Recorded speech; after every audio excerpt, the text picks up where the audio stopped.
दीन इब्राहिमी अरब में ज्यादा नहीं ठहरा। पूरे मुल्क में फिर बुत परस्ती फैल गई। लोग खुदा के साथ बुतों को पूजने लगे, उनको खुदा तक पहुंचने का वसीला समझने लगे। उनका अकीदा था ये खुदा के साजी और हमारे सिफारशी हैं, यही हाजत रवा और मुश्किल कुशा हैं। चुनाचे मुसीबतों में उन्हीं को पुकारते, फरियादें भी उन्हीं से करते और मुरादें भी उन्हीं से मांगते। हज़रत इब्राहीम अलैहिस्सलाम तो खालिस तौहीद के दाई थे और शिर्क व बुत परस्ती से बेजार, लेकिन ये लोग उनका सिखाया हुआ सबक भूल गए और मूर्तियों के पुजारी बन गए। लेकिन ऐसा एकदम नहीं हो गया, इसमें भी ज़माना लगा।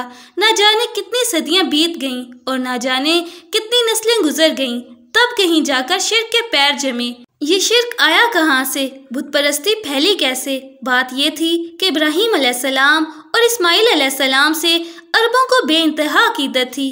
काबा उन्हीं दोनों की तामीर थी, इसलिए उनको काबा से भी बड़ी मोहब्बत थी। फिर ये मोहब्बत इसी तक महदूद ना रही, इसके इर्द गिर्द जितने पत्थर थे वो भी उनके नज़दीक बहुत ही महबूब और मुतबरिक बन गए। अब अगर वो मक्के से बाहर जाते रोजगार या कारोबार के लिए तो वहाँ का एक पत्थर भी साथ ले लेते। उनका ख्याल था इससे सफर में बरकत होगी और मकसद में कामयाबी। फिर बात यहीं तक ना रही। जो लोग मक्के से कुछ दूर रहते थे वो काबे के पास से पत्थर उठा उठा कर ले गए और अपने यहाँ नस्ब कर लिए। अब वो काबे की तरह उनका तवाफ करते, हजर अस्वद की तरह उनको भोसा देते। इस तरह वो अकीदा जिसके खिलाफ हजरत इब्राहीम अलैहिस्सलाम ने जिंदगी भर जिहाद किया था, अरब में फिर लौट आया। फिर एक बात और थी जिसकी वजह से यह अकीदा और तेजी से फैला। आतिशफिशा पहाड़ फटते तो लावे की शक्ल में जो पत्थर निकलते, उनके बारे में तस्वुर था ये टूटे हुए तारे हैं जो आसमान से जमीन में आ गए हैं। यहीं से वो पत्थर मुकद्दस समझे जाने लगे, क्योंकि बाज़ कौमें तारों की अज़मत की कायल थीं, इसलिए कि उनमें खलाक़ आलम की कुदरत का जलवा था, उसकी ताकत और अजमत का परतू था। जिन पत्थरों के बारे में उन्हें गुमान होता ये सितारों से टूटे हुए हैं, उनको बहुत मुतबरिक समझते और बेइंतहा ताज़ीम करते। फिर अजमत का ये तस्वुर और आगे बढ़ा और अब उनकी पूजा भी होने लगी। नस्लों पर नस्लें गुजरती रहीं, यहाँ तक कि ये अकीदा बिल्कुल पुख्ता हो गया। अब कोई भी पत्थर मिल जाता जो खूबसूरत और सडोल होता या जिसकी साख्त में कुछ नयापन होता या किसी मखलूक की शक्ल से मुशाबे होता, उसकी अजमत उनके दिल में बैठ जाती और वो उसे पूछने लगते। फिर एक कदम और आगे बढ़े। अब वो पत्थरों को खुद तराशते, अपनी पसंद के मुजस्मे बनाते, जिस बुजुर्ग या देवता से चाहते मंसूब कर देते और जो दिल चाहता उनके नाम रख लेते। फिर उनको एक जगह नस्ब करके पूछना शुरू कर देते। अकीदत और मोहब्बत में उन पर नजराने चढ़ाते, उनके नाम की मन्नतें मानते। उनका ख्याल था इस तरह वो देवता अल्लाह के यहाँ सिफारिश करेंगे, बिगड़े हुए काम बना देंगे और आखिरत में जरिए निजात होंगे। मक्के में सबसे पहले जो बुत दाखिल हुआ और फिर खाना काबा के सामने नस्ब हुआ वो हुबल था। उसको लाने वाला शख्स अमर बिन लुहिये था।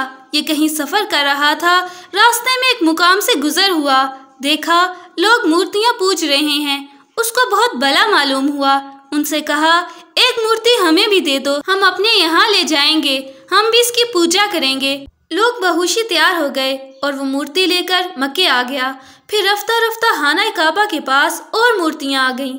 उनमें दो मशहूर मूर्तियाँ इसाफ और नायला भी थीं। ये चाहे जमजम पर नस्ब थीं। उस वक्त चाहे जमजम बिल्कुल पट चुका था, बहीतरे तो उसके नाम तक से नाआशना थे। यही नहीं, बेशतर कबीलों की अपनी अपनी मूर्तियाँ भी थीं जो इधर उधर मुख्तलिफ इलाकों में नस्ब थीं।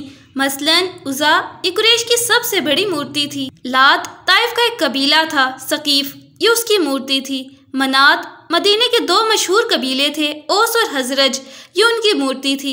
इनके अलावा और भी बहुत सी मूर्तियाँ थीं। ये वही घर था जिसे इब्राहीम और इस्माइल अलैहिस्सलाम ने अपने मुकद्दस हाथों से बनाया था, बड़ी आरजुओं और तमन्नाओं से बनाया था, जिसके बनाने में अपना खून पसीना एक किया था। क्यों? सिर्फ इसलिए कि ये तौहीद का मरकज बने, रब का सबसे बड़ा घर बने। लेकिन कौम ने साथ ना दिया। यही खाना खुदा बुतखाना बन गया, यही मरकज तौहीद मुंबई शिर्क बन गया। लोगों ने इब्राहीम अलैहिस्सलाम का दिया हुआ सबक फरामोश कर दिया। अब उन्हें याद भी नहीं रहा कि कभी इसी घर से तौहीद की सदा बुलंद हुई थी, बल्कि अब उनके लिए ये तसव्वुर करना भी दुश्वार था कि बुत परस्ती के सिवा भी कोई सच्चाई हो सकती है। जिस बाप ने बुतों से बगावत करके पूरी कौम की दुश्मनी मोल ली थी, आज उसी बाप की औलाद उन बुतों पर जानो दिल से फिदा थी।